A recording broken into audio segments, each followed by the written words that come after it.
Attention all personnel. Incoming podcast. This is MASH Matters. It's MASH Matters. I'm Ryan Patrick, and this is Jeff Maxwell. Hello, Jeff. Oh, this is Jeff Maxwell. Oh, no, this is Jeff Maxwell. That's Jeff Maxwell. You are Jeff Maxwell. You am Jeff Maxwell. No, I'm our Jeff Maxwell. Today, the part of Jeff Maxwell will be played by Jeff Maxwell. Oh, I can't wait. I love that guy. This is the podcast about MASH. You have a guy who loves the show. You have a guy who was on the show. And today you also get a guy who wrote and produced the show. Yeah. Mr. Allan Katz. Yeah. What a guy. His career path is incredible. How he started, where he started, and then how he got to writing for some of the greatest television shows in history, including, of course, MASH, is quite a journey. And he's going to tell that story. He's also going to tell us about a film that he made. It's kind of an unprecedented thing where the first movie he ever wrote, he actually got it produced and he was the star. There's just a lot of fun stuff here. And his wife actually was on MASH as well. And you're going to find out who she played. And you're going to find out how a box of popcorn helped create his career. So without further ado, please welcome to MASH Matters, Allan Katz. Any listeners right now who were tuning in hoping to hear an interview with Allan J. Katz, the former American ambassador to Portugal, I'm sorry to disappoint you, but this is Allan Katz, the writer, producer, screenwriter, actor, essayist, fill in the blank, jack of all trades. Allan Katz, thank you for being on MASH Matters. I wish I could speak Portuguese, but I can't. I thought I could surprise you. Yeah, that's true. But it would be in English. You also didn't mention the chief financial officer of Guggenheim Securities. Oh, that's right. I mean, that Allan Katz. And there's another one on Antiques Roadshow. That's right. One of the appraisers. And there's a gynecologist guy. I can't say that this morning. Gynecological. It makes me uncomfortable too. Yeah, I don't want to go there. Family show. Allan, yes. How are you? I'm fine so far. You know, we love talking to anybody who had any connection whatsoever with MASH, and you had a big part to play in, it looks like season 5 was your big season. Is that right? That was it. So before we get into MASH, let's back up and give a Reader's Digest version of where you came from and how you got into show business and what eventually led you to your writing career. Gee, that was good. I was going to ask him that too. That was really good. I can answer it twice. Yeah, okay. That'd be great, yeah.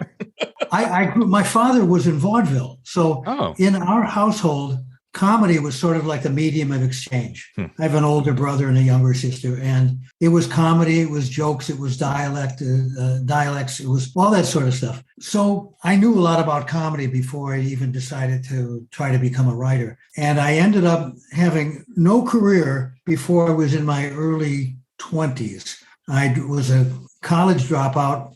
It was easy to drop out because I wasn't in very much. But I was a dropout, and I got a job at a small ad agency in Chicago called Hervis, Binzer and Churchill. It was small. It was a boutique shop, but they liked my brand of comedy. I put together some samples, pictures I cut out of magazines, and just wrote some headlines. I didn't know what the hell I was doing, but apparently they didn't either. So they hired me, and they were about to pitch Ovaltine. Ovaltine had a new product out that was like a popcorn snack kind of thing. And they were letting all the major agencies in Chicago pitch, see if they could come up with something, come up with a name, come up with an idea, something or other. And I worked with an art director who was one of the agency owners. It was a small agency. It was about 7-8 people, and came up with Screaming Yellow Zonkers. So if anybody knows what that is, if you're still alive and you know what it is, it was a popcorn snack, and it came in a black box with copy and illustrations on every panel. Yeah. Front, back, top, bottom. Won a number of advertising awards, design awards, ended up doing some animated commercials for it. They won awards. I did a voice for that stuff. I wrote them and produced them. It was a small agency. They let you do whatever you wanted to do. And then while I'm at the agency, and I've been there for a total of maybe 6 months when all this stuff happened, I got a call from George Schlaughter, A big producer out here in Los Angeles. Yeah, legend. Yeah. Yeah, he'd done a bunch of other things, and he was putting together a show called Laugh-In. So someone says there's a producer from Los Angeles on the phone. He wants to talk to you. He saw the Screaming Yellow Zonkers box. He wants to see whether you're interested in coming to Los Angeles and meeting with him, seeing if you want to work on a new television series. And I hung up on him. But, that sort of stuff really doesn't happen. You don't get a phone call returned, let alone getting one answered. Yeah. But George called me back and flew me to LA. By that time, I had a handful of samples, Screaming Yellow Zonker stuff, but also other ads, commercials and stuff. I worked in this short span of time, I worked with a lot of people from Second City. There were voices I knew. I sort of hung out with people who did that sort of thing, comedy performers and actors and writers and whatever. But there weren't that many in Chicago, and they didn't have contacts. So at any rate, he flew me out. I met with them. They hired me. And I worked on the show for 6 years, I guess. Wow. Pretty cool. And what they did was they teamed you up. And so my first writing partner on the show was a guy named Larry Siegel. And Larry wrote for Mad Magazine, one of the original writers for Mad Magazine. He also wrote The Mad Show. He had done That Was the Week That Was. I'm going back in history before. I think there were only 17 letters in the alphabet when I started. Yeah. And he was great to work with. He was a malcontent, but a talented malcontent. And it was great because I had to work with him, pitch with him, and he got 3 times as much money as I did, but we were a team. And I was grateful. I was grateful to be working with him. And at the same time, I partnered up off the show with another young writer on the show named Don Rio, who became my writing partner and I his for several years after that. But we wrote outside of MASH. And Don, he performed stand-up with Slappy White, an African-American. He wrote for him and performed stand-up for him. And Slappy used to be partners with Red Fox as an act. And so Don, through Slappy, got us an interview, and we started to write Sanford and Sons while we were on Laugh-In. How about that? And that got us All in the Family, Mary Tyler Moore Show. And so Laugh-In was it launched careers. Yeah. Wow. All because of a Screaming Yellow Zonkers treat. Yes, right. That's an amazing story. Yeah, really. Yeah. I wonder how George Schlatter did he just go into a store and go, let's get some popcorn? Well, there are a couple of different stories about that. I don't know which is the truthful one, but my understanding was that Gary Owens, the voice of Laugh-In, when they were putting that together, called George and said he was in a supermarket and he saw this thing and it was really funny and brilliant. And the rest of that, he said, if you could find whoever wrote this, you should reach out to him, because they were putting together an eclectic group of writers. But George would be happy to find somebody who was talented that didn't cost a lot of money. Yeah. I just want to go back quickly about your dad was in vaudeville. I'm fascinated by that. I mean, because I know Alan Alda's father was in vaudeville, and Alan, as a young kid, they brought him on the stage. Right. Was he had to be a performer? Was he a singer or dancer or comic? He was a dancer. He was a tap dancer. Oh, wow. How cool. And it was a group. It was a team. Well, it was 3 of them, so I don't know what you call it, but it was Mills, Malcolm, and Mills, and he was one of the Mills brothers. Sorry for making myself laugh. I had never thought about that. They did synchronized tap dance together, the 3 of them. That's what they did. But also when they performed, when they went on the road, and I never saw them perform on the road, they did comedy in between. They did a little song and dance pattern and that sort of thing. So that's where the timing and the joke telling and all the rest of the stuff. Okay. Okay. So like you say, sitting around the dinner table, that would have been sort of the spirit of your life then. That's what you were picking up from everybody. Right. Yeah. Wow. Interesting. I just remember as a kid growing up and watching the Ed Sullivan Show, and my dad pointing out who had good stage presence, who was comfortable on stage, who knew how to wait for a laugh, I mean, I'm probably 6 years old, 7 years old. He'd say, you shouldn't start with a new song that you've recorded. Nobody's heard about it. Go give them a standard that they know that they can see. So all that show business lore, that show business concept of how you perform and what you do and how you do it was there. And my dad told jokes, and my dad did a lot of different dialects. So I heard that at home. Wow, very cool. So you've not only done wonderful television shows and written and produced television shows, but you also have done feature films, which two of them are very interesting to me.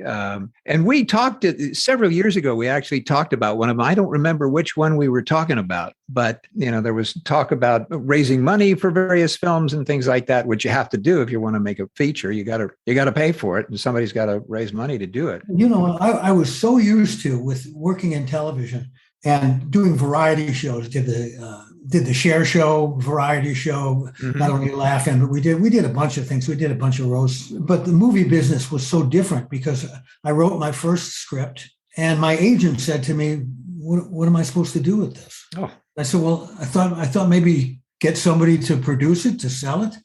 I said, "That's really tough." He said, "You and Don Rio are a commodity in television. We're waiting for." It reminds me of Tootsie, when Dustin Hoffman is talking to Sidney Pollack, and Sidney Pollack says to him, "What do you want from me?" And Dustin Hoffman says, "I want you to get me a job." And Sidney Pollack says, "I'm your agent. I don't get you jobs. I field offers." Yeah. Oh. And that's what our agents were looking for. They were looking. We were a hot commodity. They wanted people to call and say, "Are they available?" rather than calling on and saying, "Do you have any work for these guys?" Right. Right. The movie you're talking about was it was actually an interesting way of getting into screenwriting, because it was the first screenplay I ever wrote. It ended up getting produced. I borrowed some offices, an office, from some guys some Brits who had a place called Wits End. They were very successful comedy writers, and I just knew them through a mutual friend. And they had some office space, and I was writing there.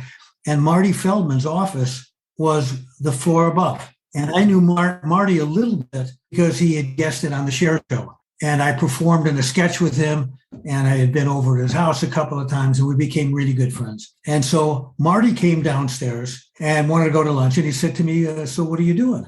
And I said, "Well, I'm working on a screenplay. Would you be interested in reading it?" He said, "Well, yeah, sure." He said, "Tell me what it is." I said, "It's called The Hunchback of UCLA."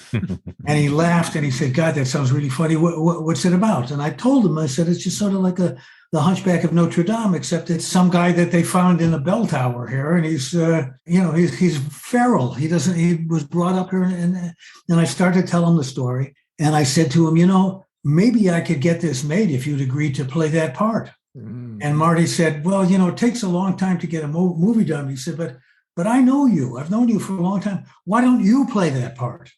Oh my gosh. And I said, "Well, I don't think I could sell it with me in it." He said, "Well, you haven't tried, have you?" And I said, "No." He says, Try it. If you want to do it and you think you could do a good job with it, try it." So I said, "Okay." So I ended up getting the film made with me in the lead, although I was offered, there are two stories with this. One was, at some point in the film, before we got into production, but when the deal was made, I was offered $1 million not to be in it. By who? Who did that? I got the information from Arnon Milchan, who was the exec producer, who had done a number of huge films. He's a force to reckon with, and he was the one who told me. And he said, "If I were you, I'd pass on it. You really get a chance to star in your own film. I support you in this." He paid for a screen test for me, and they got Pam Dauber to play the girl in the film opposite me. She didn't do the feature, but in the screen test. And Arnon put up the money and took it to Vestron. And because of Arnon, because of who he was, they agreed to make it. Wow. Well, here's my other story about the film. And then if you want me to shut up, I will. So now we get the go-ahead on the film. And because I had done some radio voiceover stuff, I had to join SAG, and I couldn't Taft-Hartley it, which meant that, I just couldn't get a one-time shot at it. So I had to join the Screen Actors Guild. So I go down to the SAG office, And you'll know how long ago this is. They had things on file, but they didn't have computers. So at one point they said to me, what's the name you're going to be working under? And I said, Allan Katz, and they spelled it out for whatever. They said, there is an Allan Katz in SAG. You'll have to use a different name.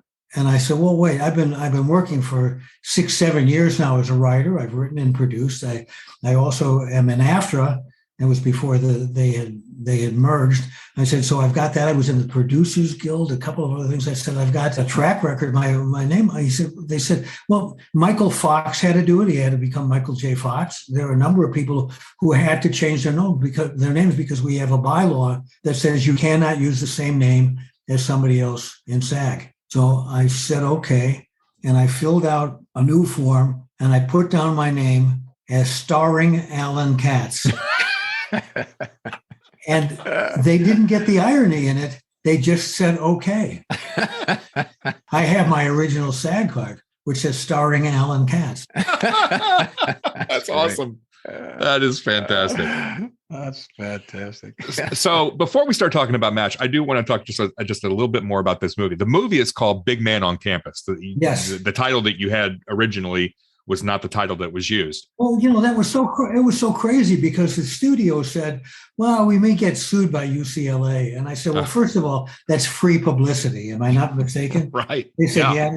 And it's I don't think they can sue you. You're doing a spoof. You're not saying that somebody on the faculty murdered somebody. This is just a silly movie that nobody would possibly believe. Let's just wait and see what happens. And they changed the name without telling me. Oh, really? They had the right to do that. And it became Big Man on Campus. And I remember when it was about to come out on video, I called one of the local video stores and I asked if it was in. They said, we have Big Men on Campus in our adult section here. I also heard it was released in the UK as the Hunchback Hairball of LA. Yes, that's correct. Yeah. It's got different names all over the place.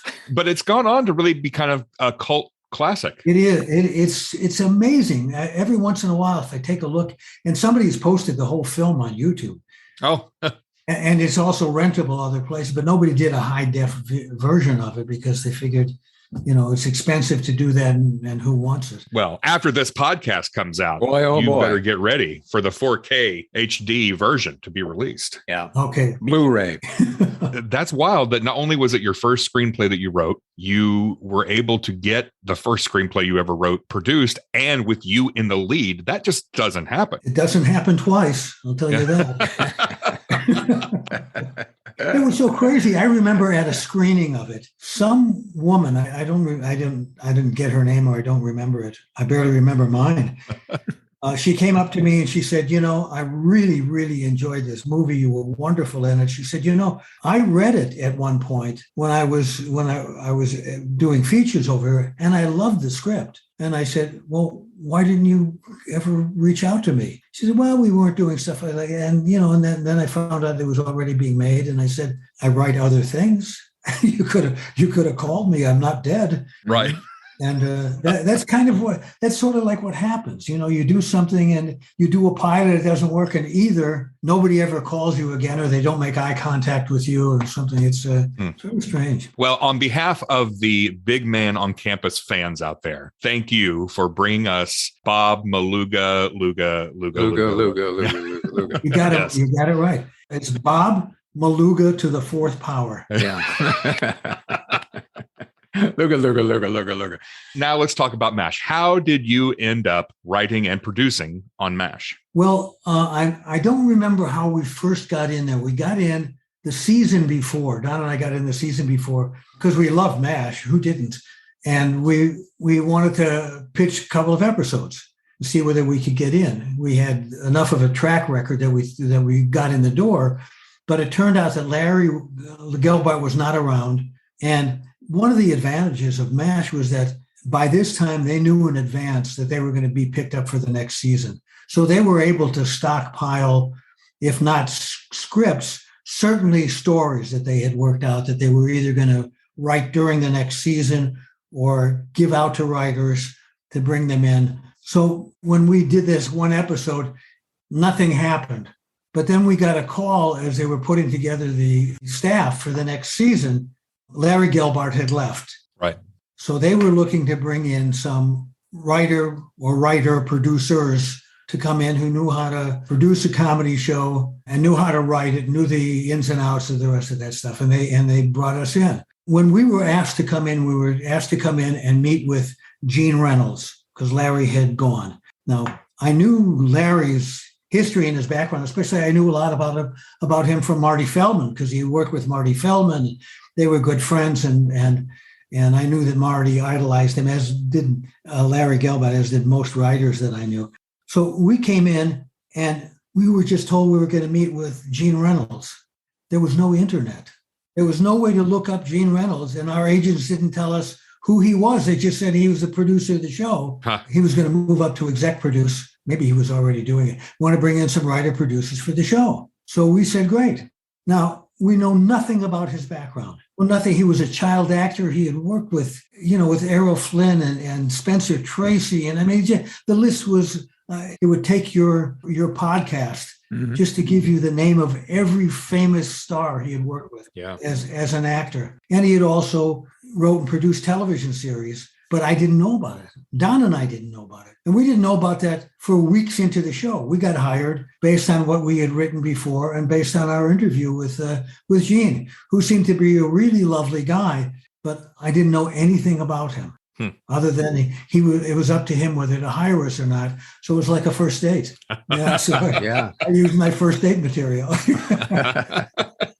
I went out with him for 6 months. It didn't work out, but the show did. Oh, that's too bad. So sorry. So that's how we got on the show. And there was only one other staff writer on the show, and it was a guy named Jay Folb, F-O-L-B. Mm-hmm. And Jay was just a lovely guy, but very quiet, didn't mix it up a lot.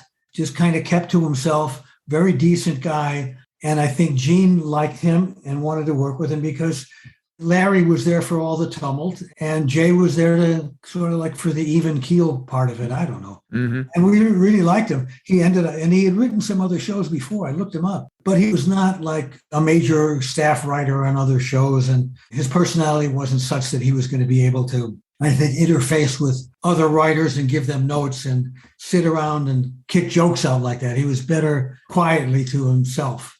And he's no longer with us. He's no longer with me. He was never with you. Right. No.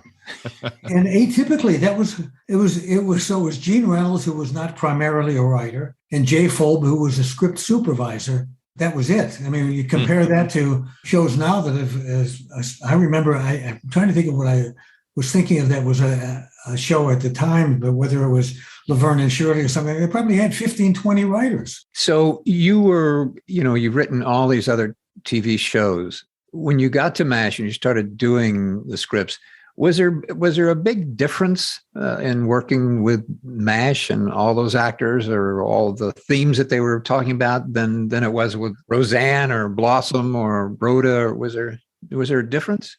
We had worked on some MTM shows. We had worked on, I'm trying to think, we worked on Mary Tyler Moore and we wrote and produced Rhoda. And I wouldn't say it's the same philosophy, but a similar one in that the writers and performers interacted with each other sort of in a way that they do in the theater. Mm.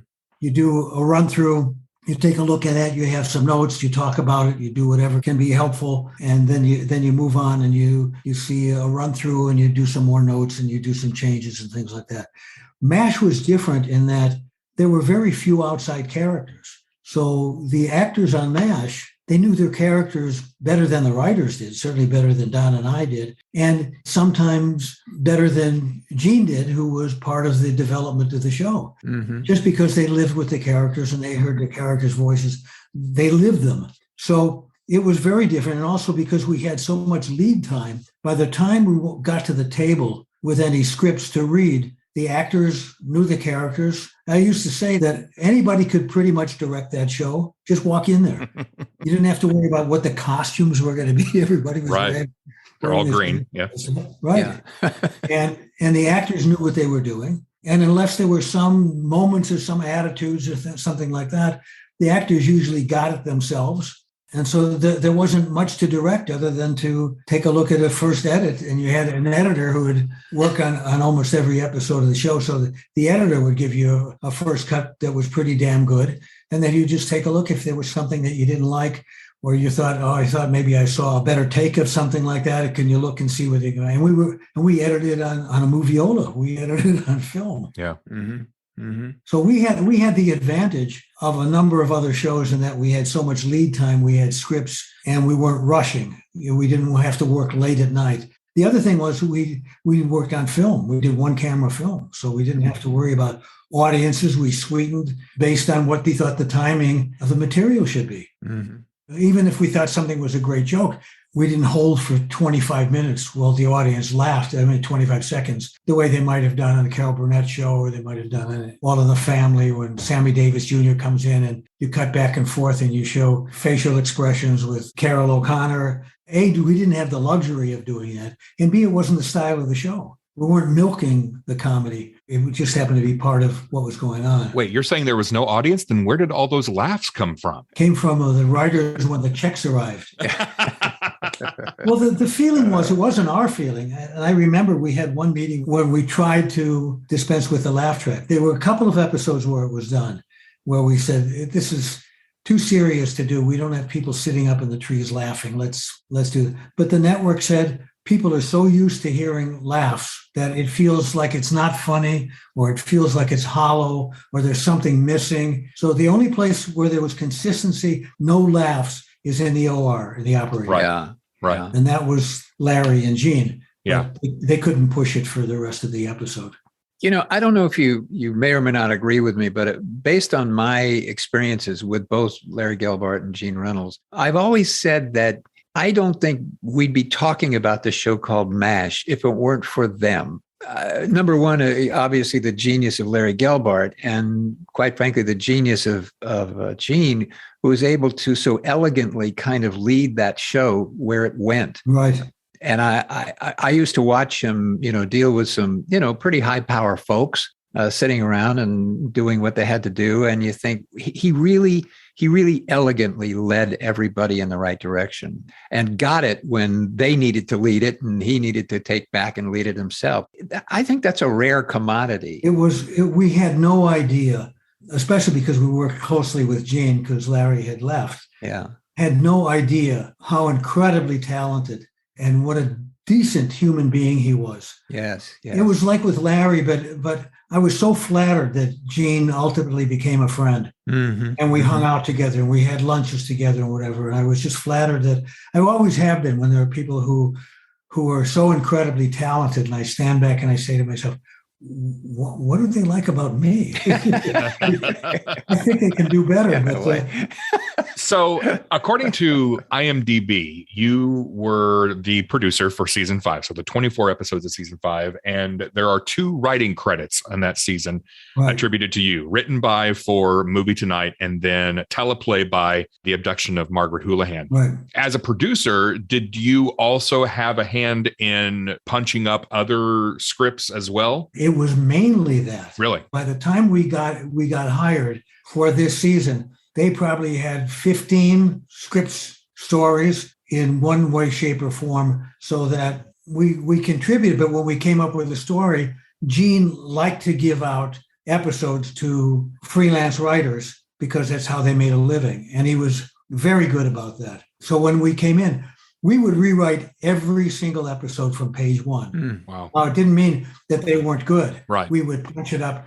We counted, and every script went through minimum 7 drafts. Really? Wow. I didn't know that. Wow. 7. Holy moly. First, we would read whatever scripts came in, no matter what source, the scripts that had been commissioned. And then we would individually make notes, and then we would sit down. It would be just the 4 of us. It would be Gene, Jay Fulb, Don Rio, and myself. And that was it. We'd sit around and we'd read the scripts out loud, but at the same time, we'd say, okay, at page 1, or sometimes we'd start off with story. Say, what'd you think about the script? You say, yeah, I liked it. I think there's something missing from the second act. I don't know exactly what's going on here, but I lost track of this. And they said, yeah, I did too. Or when we get there, let's talk about that. So they said, okay, page 1. And you'd start to read and you'd say, somebody would say, like, Margaret's line, I think, what if we say this instead of this? I think it could be stronger. And then we'd start to pitch, just as if we were all writing the script together. How about this? How about that? And Gene was the one with the pencil. Whenever it was decided what the final line was, he'd say, this really works. So we would go through the entire script, and then we would sometimes give it back with notes to whoever had written the first draft. And we'd have that sort of stuff. And we would leave some spaces to say, we think that this scene could be a little bit stronger. Could you punch up Frank Burns a little bit? Can you do this? Can you do that? Do this and do that. Or sometimes we would just go through it ourselves and just hang on to it, put it in a drawer, move on to the next script, and then go back to that, especially because we never were really quite sure what order we would shoot the scripts in. But we would probably have, by the time we started production, we'd have maybe 10, 15 scripts already, maybe 10 written and another 10 in the works. So we were never up against it. We had that great luxury. And we had the luxury of, as I said before, of actors who knew their characters really well, and Gene Reynolds, who knew all the characters and knew what had been done before and had a really good ear for comedy. We talked to Mike Farrell, and Mike Farrell was so stunned when he first got on the show because he said, I'd never been on a show where we could sit around and we had we read the script and then the writers participate. And then the writers would say, well, is there anything you like or don't like, you want to change or want to talk about? And he said, I was stunned that they wanted to hear my opinion. Yeah, he said, that never happened to me before. I know. He said the same thing to me. And he said that at Gene's memorial as well. Yeah. Yeah. It was very different. It was so respectful. Yes. And so decent. And it made the show better anyway. Yeah. I mean, people love to come to work. People love to contribute. I think I told you this one story about, we get a call from the stage from Alan Alda, who said, can I come upstairs and talk to you guys about something? He rarely, if ever, calls, so he had no idea what was going on. So we said, is there a problem? He said, no, not really, but I'd like to talk to you guys, and I don't want to do it downstairs here where all the other actors and staff are. Can we just do it upstairs? And we said, right. And I'm just wondering what's going on. So he comes into the office, and it's the writing staff. It's the four of us. We could fit in a phone booth. And he said, in this scene with one of the nurses, I'm coming on to her, and she's going to go into the tent with me, and we're going to, fool around. And he said, I have no problem with that at all. He said, but it seems to me from what's in the script that I have no relationship with her at all. I don't use her name. There's no history there. It's just like she's a piece of meat, and I'm just going to go do something, and she's going to go along with it. And he said, it makes me uncomfortable. He said, so here's what I'm thinking. It doesn't have to be changed by much. One line could do it for me. And I've written several, if you'd like to pick any one of these. And that would be great. It would really solve a problem for me. He said, if you don't like any of the lines and you want to come up with something of your own, I'm happy to do it. And if you want me to do what's in the script, I'll find a way to make it work. Wow. I don't know what else. If I didn't say wow, I should have. But I certainly thought it. Yeah. How respectful and how decent. Mm-hmm. Points out something that he says, it may not be a problem for you, it is for me, but it's not one that's not solvable. And if you don't have it as a problem, we'll just move on and I'll find a way to make it work. It doesn't get any better than that. It doesn't get any better. No. I'm guessing that probably wasn't the norm on other sets. Oh, no. Yeah. Look, I worked on Roseanne.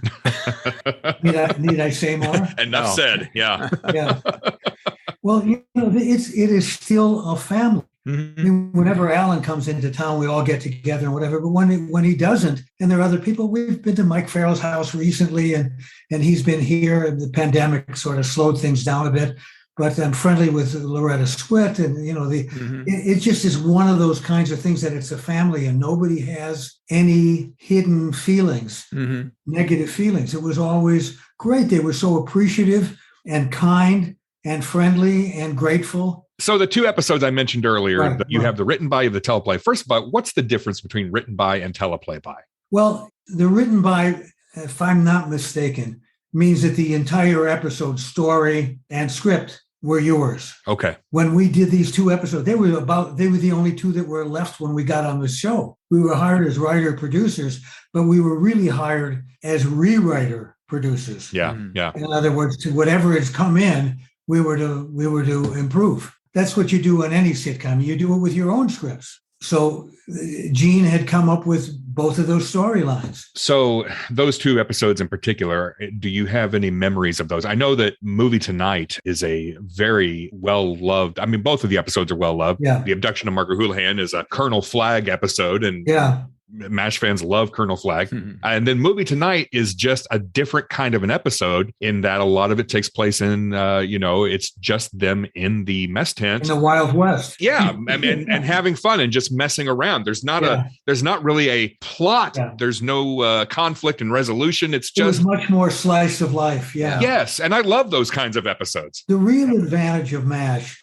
and we look, I can't take credit for it. I can take credit for is being in the right place at the right time, is that you could virtually do any kind of comedy on that show, with the exception of anachronistic stuff and stuff that was off color. But you could do physical comedy, you could do verbal stuff, you could do poignant stuff, you could do anything you want to within the context of the show. Right. It was Gene's idea for the show. I think when we started, he just said, we'll do a movie and we'll do all the things that happen in between to make it start and stop and bring in wounded and all the rest of that stuff. And we'll just do it and we'll have everybody comment on My Clementine, the old movie. And was that the original movie that you wrote into the script, or did you have to change that? No, that was the one we wrote into the script. I think that probably Gene checked it out to find out what would be available, what you could use. Gotcha. Mm-hmm. Yeah. And you, of course, had to find something that had been around long enough that it might have been traded back and forth from unit to unit, where somebody would be able to say, "Oh yeah, we got that. We get the we switch the reels, or it's running backwards, or something like that." It had such a warmth to it. Yeah, because everybody really, participated and everybody was together, and it was a real, very warm episode. Really was. Well, everybody had a shared experience. Yeah, yeah. And it took you somewhere else. It took you to another place and another time. Mm-hmm. Because a lot of the references, when Radar gets up to do his impressions and he's doing Jack Benny, and it does take you back to a different time when these things were referenced, and I really enjoy that. Yeah, and look, the show is 50 years ago. Yes, I know, right? 50 years ago. If I could do the math, that's like half a century. So it really is amazing for all of us to start to look back and to think about where the time went. It seems to me, Jeff, tell me, how long ago does it emotionally feel to you? Yesterday. Yeah. Yesterday. Yeah, I know. It's really remarkable. Yeah, it seems like yesterday. I mean, and especially now when we're doing the podcast, I kind of can't get away from it. Yeah. No matter how hard you try. How I try, because we're, thinking about people and what we're going to do and the podcast and so forth. You think about what was going on in your life at the time, and then absolutely, you start to think about, and you see yourself on screen. At least I do every once in a while with Big Man on Campus, and I just keep thinking, yeah, who is that? I see him and I think, God, he was so cute and his hair looked good. I mean, that was pretty much what I was involved with. Yeah, I remember and that wasn't too long ago, somebody had taken a picture of myself and my wife. My wife, separate from me, was a semi-regular on MASH. She played BJ's wife. She played Peg. Oh, really? You're kidding. Oh my gosh, really? That's your wife. Was and is my wife. When we got together, Mike came to a screening of something I did, and he showed up, and his current wife, Shelley Fabaret, was there, and his former wife, Judy Farrell, right. Yeah. And my wife were there. All three were there. And I said, Mike, my God, all three of your wives are here. That could be unraveling. Gee, how about that? I had no idea. That's interesting. Would you untie your wife and bring her down so we can do a little interview with her? Every time she sees me, I bring her down. My wife is on the straight and narrow now. My wife is a practicing psychologist. Oh, so that's what's it like living with a therapist, though, a psychologist? Is that weird? I mean, do you get a good rates, or is it a strange? I can't afford the help that she's given me. I don't listen to it, but it's really good advice.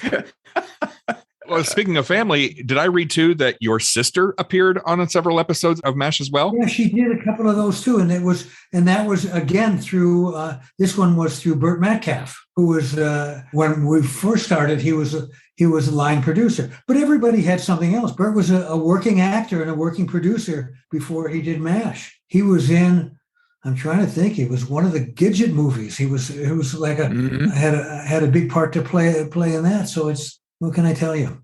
Everybody had a former life. Yeah, yeah, that's true. So are you writing still? You writing now? Are you? Well, still? It's yes, I am, but I haven't had an agent in a long while. Mm-hmm. And so there's hardly any way to get anything out there. And now that I've reached a certain age of maturity, not only am I not considered somebody wants to run a half-hour sitcom series, I don't want to do it any. I've done it. Mm-hmm. Yeah, and it's an exhausting process. And yeah, but I still do write, but I consider that more typing now than actually writing. Do you still hear from people about MASH? No. All right, next question. I can make up an answer. No, you don't have to. All the time. My wife says, Yeah. Shouldn't you be getting a bigger check? And I'd say, well, I did the teleplay, but I didn't come up with story. So Gene Reynolds got most of that money. Yeah, No, and it's been 50 years. So sometimes I get these checks. Jeff, you probably get similar checks, but I get some. I've got a file of them that I get some where they've compiled all the times that MASH has run in a year in Portugal, France, yeah, Italy, and all the rest of that, and they put all that together, so it's just one 39-cent check. Yeah. Instead of 39 individual 1 cent checks. Right. Well, or a portion of a penny, but some of those are 2/10 of a cent. It's amazing. Yeah, I got one for 15 cents one day, so that was I still have it. You still have it? You want to sign it over to me? Yeah. Yeah, you're screwing up somebody's accounting by not cashing that. You know that. I got one from Disney for 2 cents. And I waited a month, and I called them up, and I told them I lost the check, and I made them send me a duplicate. That's great. That's great. And I don't remember. I mean, postage was probably 35 cents at the time. Yeah. Cost him $11 to send you your 2 cents. That's funny. Oh, God. That's how I spend my time. Allan, thank you for your time today. Before we go, Want to buy a script while you're here? Your people can reach out to our people. We call the podcast MASH Matters because we discuss all matters associated with MASH, but also because MASH matters. It mattered back then. It still matters now, 50 years later. Why do you think that is? Why do you think MASH has such a staying power and still resonates today with people just like it did when it premiered 50 years ago? Well, I think the values of MASH were timeless and decent. And I think that MASH comes across as being timeless and decent. You don't think, oh, wait a minute, this is 75 years ago, or this is 50 years ago. When we did the show, the scripts were contemporary with what was going on at the time.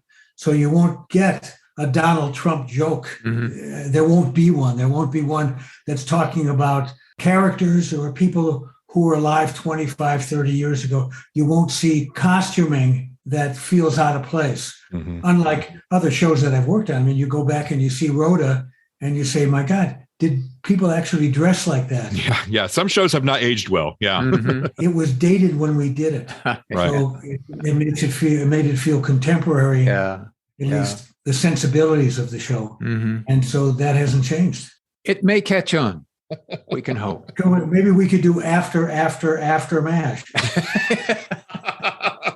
Hey, Allan, like Ryan said, we certainly appreciate you being here. Well, I'm happy to do it. Well, it's been a lot of fun. And, you guys mean a lot to me because, like I said, everybody's a part of my DNA. And talking with you about the show is a real thrill for me because it was a wonderful experience and still is, just remains a wonderful experience. And like any writer, talking about myself is always a pleasure. It's always...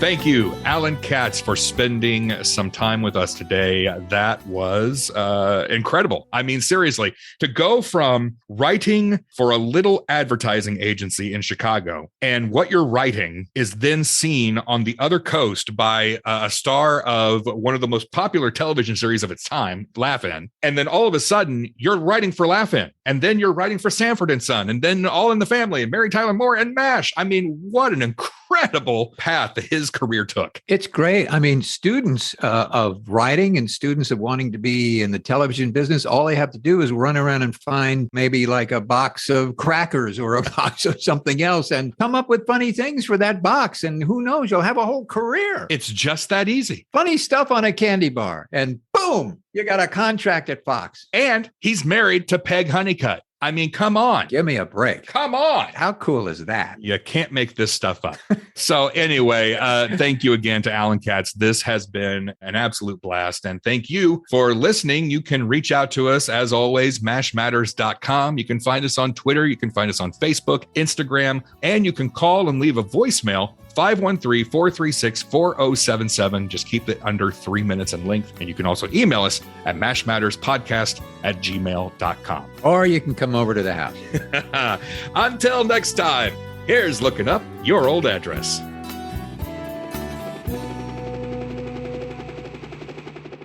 Bob, Maluga, Luga, Luga, Luga, Luga.